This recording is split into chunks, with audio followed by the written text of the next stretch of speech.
The first experience I had with the turtles was the movies. It was the second movie, Secret of the Ooze. Yes. When I was about 4 or 5, my sister showed it to me.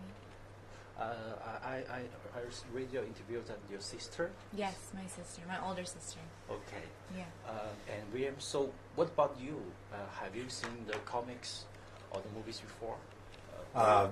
Yes. Well, the comics were a little bit after my time. Yeah.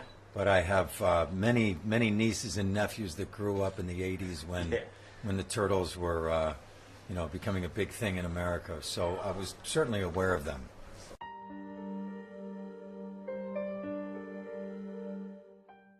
Michelangelo. Yeah. Yeah, he's the funny one. He's fun. He doesn't take himself very seriously. Yeah. And William? I have to go for Leonardo. Leonardo. He's similar to me, I think. I like them all. Further, but I'd have to pick Leonardo.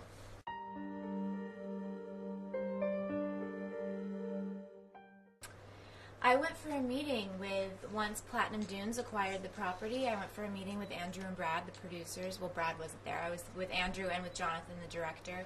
It was Valentine's Day, and I stayed for 5 hours. And they showed me little marionettes of what the Turtles were going to look like, and I expressed to them what a big fan I was. And then I sent everyone emails afterwards saying that, even if I wasn't a part of the project, I knew it was going to be amazing. And that's what happened. Then I booked it. And William? That's really cool. That's really cool. They showed you all that stuff. I'll tell you exactly how I got involved with it because I was at an auto race. Yeah. And Megan's husband Brian said to me, "Megan's working on this Teenage Mutant Ninja Turtles, and you should find out about this because there's something in there." And that's how the first time that I knew they were making a film and heard about it.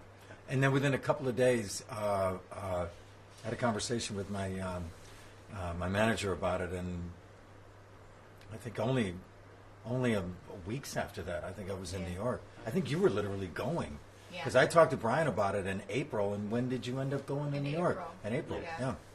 So it happened pretty quick for me. Yeah, I read an interview that you got a call at a little airport. I did get a call.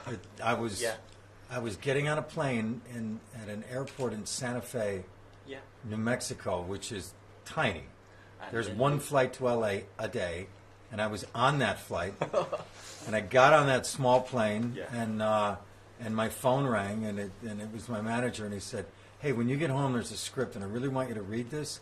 I hope you like it. I think it's really cool. I hope you like it because you have to call me later tonight and tell me because you travel to New York in 2 days." And I'm like, "Sounds exciting. What is it?" And he said, and then the flight attendant was giving me that look of like, "You have to hang up the phone now because we're going to take off." And I said, "But what is it? What is it?" And he said, "It's the Teenage Mutant Ninja Turtles." And he hung up. I'm like, I just talked to Brian about that. So that's how it went. Yeah. Obviously, I liked the script and went to New York.